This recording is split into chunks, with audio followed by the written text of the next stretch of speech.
परसों दूर एक जंगल से मेरी एक मित्र चिड़िया आई थी। बहुत दुखी थी। पहले वो मेरे ही पास खड़े हुए एक नीम के पेड़ पर परिवार सहित रहती थी, लेकिन पिछले दिनों उस नीम सहित बाकी पेड़ भी सड़क दुर्घटना के शिकार हो गए।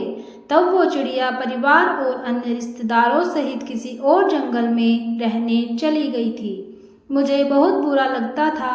उन सब के जाने के बाद का सूनापन, चिड़िया और उसके बच्चे थे तो रौनक बनी रहती थी, ठीक वैसे ही जैसे मनुष्यों के घर में भरा पूरा परिवार होता है। लेकिन आजकल तो सुना है मनुष्यों के परिवार भी टूटने लगे हैं।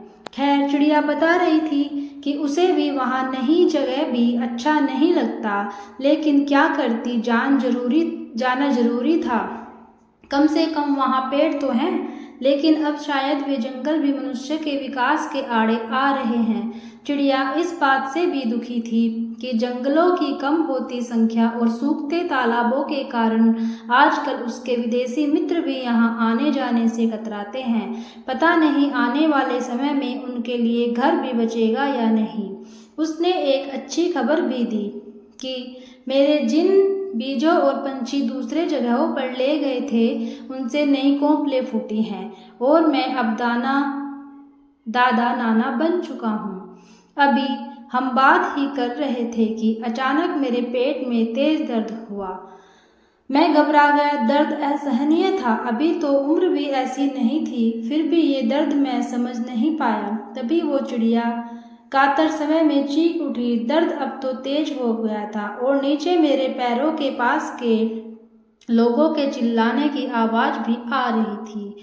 मैं समझा शायद लोग मेरी रक्षा के लिए इकट्ठा हुए हैं। अभी इतना सोचकर दिल को तसल्ली ही दी थी कि अचानक वो एक और तेज आवाज़ और लगा जैसे किसी ने मेरे पेट में किसी तीखी चीज से वार किया। मैंने दर्द की लहर को सहते हुए सिर झुकाकर देखा। ये तो कुछ इंसान थे जो आरी से मेरे तने को काटने की कोशिश में थे। लेकिन क्यों, मैं तो सड़क के नियमों का पालन करते हुए किनारों पर ही खड़ा था। मेरा ध्यान पैरों की ओर गया। मेरी एक लंबी और चौड़ी जड़ नई बनने वाली सड़क की बाधा बन रही थी।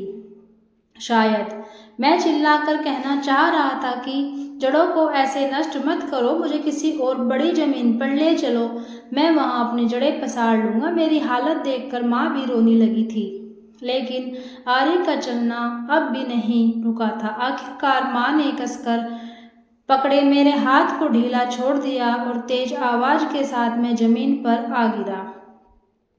अपनी मंदबुद्धि आंखों से मैं लोगों को अपनी शाखाएं तोड़ते, पत्तियां नोचते और फल झपटते देख रहा था। हालांकि माँ की ये चीख कानों में गूंज रही थी कि मरने के बाद भी लोगों के काम आना, इसलिए मैं अपने आंसू रोके हुए था। लेकिन बस एक दुख हो रहा था, जो लोग इतने सालों से मुझसे फल पा रहे थे, सूखी टहनियाँ ले रहे थे और पूछ रहे थे, इनकी आंखें भावहीन शायद मेरा दुख देखकर ही पथरा गई होगी। सदमे के कारण कोई बात नहीं, अलविदा दोस्तों।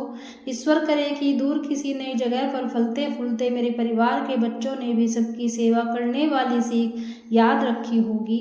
माँ ने उन्हें भी यही सिखाया होगा। लेकिन डरता हूँ कि किसी इंसान का रूखापन देखकर वे गुस्से में न आ जाएं।